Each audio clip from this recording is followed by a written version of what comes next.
Es ist unglaublich, aber wahr. Impflüge von Karl Lauterbach aufgedeckt. Mehr dazu in diesem Video. Kannst du dich damals noch erinnern, wie die Politiker damals für die Impfung natürlich zum Positiven das Ganze beworben haben? Die Aussagen von, es ist impfnebenwirkungsfrei, alle müssen sich schützen, Impfen macht uns frei, Impfen gegen die 5. Welle und vieles mehr.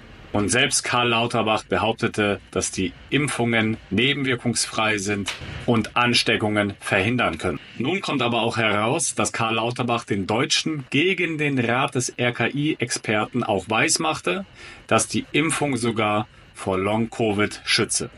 Die Junge Freiheit schreibt dazu: Gegen den Rat des Robert-Koch-Institutes RKI hat Bundesgesundheitsminister Karl Lauterbach die Deutschen über die Wirkung der Corona-Impfung in Bezug auf Long-Covid belogen. Wie aus den nun veröffentlichten und ungeschwärzten RKI-Files hervorgeht, hatte der Expertenrat des RKI, STIKO und mehr keine verlässliche Wirkung der Vakzine gegen Long-Covid erkannt. Vielmehr auf Bitten Lauterbachs, diese These wissenschaftlich zu untermauern, im Juli ausdrücklich davon abgeraten, eine solche Behauptung aufzustellen. Zunächst hieß es noch, zurückhaltend, aber eindeutig, die Evidenzlage ist bislang nicht klar. RKI rät Lauterbach von Impfthese ab. Auch die auf Long-Covid spezialisierte RKI-Fachbereichsleiterin schrieb am 4. Juli 2022, ich persönlich würde eher warten, bis die Evidenz etwas härter ist. Heute gilt es unter allen Fachleuten gesichert, dass keine der Corona-Impfungen vor Long-Covid schützte. Lauterbach ging dennoch kurz darauf ein, am 10. Juli an die Öffentlichkeit und behauptete das Gegenteil. Auf Twitter, also damals Twitter, heute X, schrieb er, die Gefahr von Long-Covid wird mega unterschätzt. Impfungen senken das Risiko bei Infektionen deutlich. Dafür gab es schon damals keine wissenschaftlichen Grundlagen, die heute feststehen.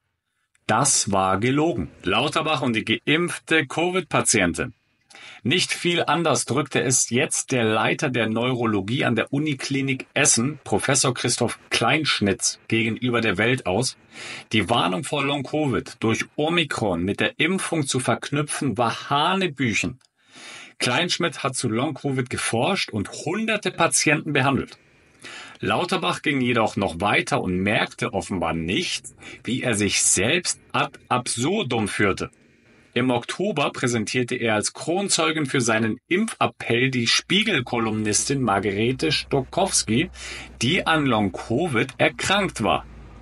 Allerdings räumte die Journalistin bei dem Termin vor der Bundeskonferenz ein, das ist krass, mehrfach geimpft zu sein.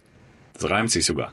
Im engsten Kreise, auch unter der Kollegenschaft, auch Todesfälle erleben. Ich habe letzte Woche einen Kollegen, der deutlich jünger ist als ich, der ist beerdigt worden und der hat in 2021 privat und beruflich, mehr möchte ich hier nicht sagen, so viel erreicht, habe ich noch nie mir vorstellen können, dass das ein Mensch erreicht und ist über Weihnachten an Corona erkrankt, zweimal geimpft und ist, Anfang letzter Woche oder Ende vorletzter Woche verstorben und letzte Woche beerdigt worden. Und das geht nahe, wenn man dann einfach sieht, dass man das Ganze vermeiden könnte, wenn eben jeder geimpft wird. Und das ist was mich bei den... Ich kann es Ihnen nicht ersparen. Jetzt sehe ich den einen oder anderen vom Fernseher sitzen, der sagt, siehst du, zweimal geimpft und gestorben, was soll der ganze Scheiß? Ja, umso wichtiger ist es ja, dass wir uns einfach impfen lassen, boostern lassen. Und da geben Sie mir gleich das Wort in die Hand, die 4. Impfung. Ja, und da bin ich mit Frau Kade. Kann ein anderes Beispiel erzählen. Altenheim habe ich höchstpersönlich im September geboostert. Da ist eine Station jetzt zur Hälfte Corona-positiv.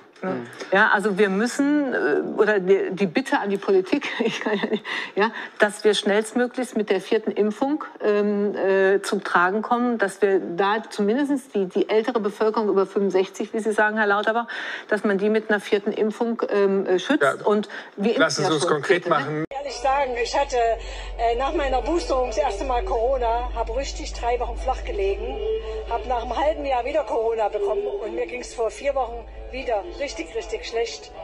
Ich finde schon, das ist wichtig, dass die 4. Impfung kommt. Fazit.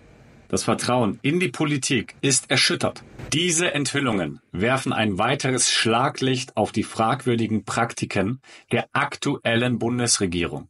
Es zeigt sich erneut, dass politische Entscheidungen und öffentliche Aussagen nicht immer auf wissenschaftliche Fakten basieren. Die Bürger sollen kritisch hinterfragen. Dazu gehörst auch du. Welche Interessen hinter solchen Aussagen stehen und welche Konsequenzen diese für die Gesellschaft haben könnten. Es bleibt zu hoffen, dass solche Vorkommnisse zu einer ehrlicheren und transparenteren Kommunikation führen.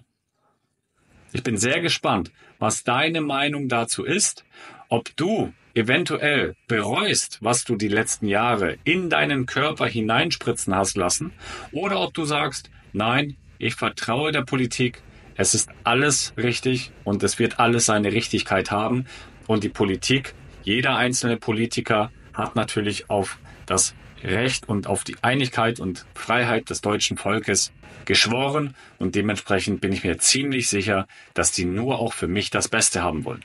Bin sehr gespannt, lass gerne deine Meinung da. Sei natürlich kritisch, sei immer einer, der hinterfragt, aber man muss leider dazu sagen, man muss auch aufpassen, wie man an die Öffentlichkeit dann geht. Weil wir wissen ja, Paragraph 5, Meinungsfreiheit in Deutschland, eine Zensur findet nicht statt, ist großgeschrieben. In dem Fall wird es eigentlich unterdrückt. Das bedeutet, ich bin sehr dankbar dafür, dass du dieses Video bis jetzt anschauen konntest. Bin sehr gespannt auf deine Meinung. Wenn du dich äußern möchtest, darfst du das gerne tun, aber sei clever und nutze die Möglichkeit, auch hier deine Meinung zu hinterlassen. Aber sei clever. Und wenn dir dieses Video gefallen hat und du mehr tägliche Updates auch haben möchtest, abonniere kostenlos diesen Kanal, aktiviere die Glocke, lass den Daumen nach oben da und teile den Kanal. Ich freue mich auf das nächste Video. Beste Grüße aus Alanya, dein Markus.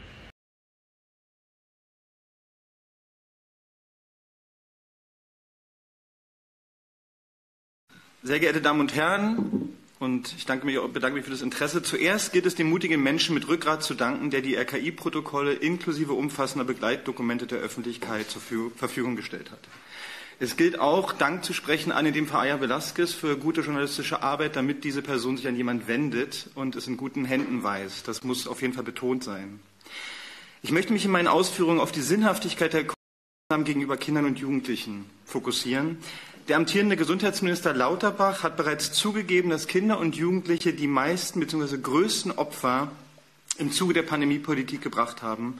Die Bundesfamilienministerin spricht von 73% der Kinder und Jugendlichen, die aufgrund der Maßnahmen und nicht aufgrund eines Virus psychisch belastet sind. Die entstandenen Schäden sind weitreichend, teilweise irreversibel und enorm und werden uns jahrzehntelang beschäftigen.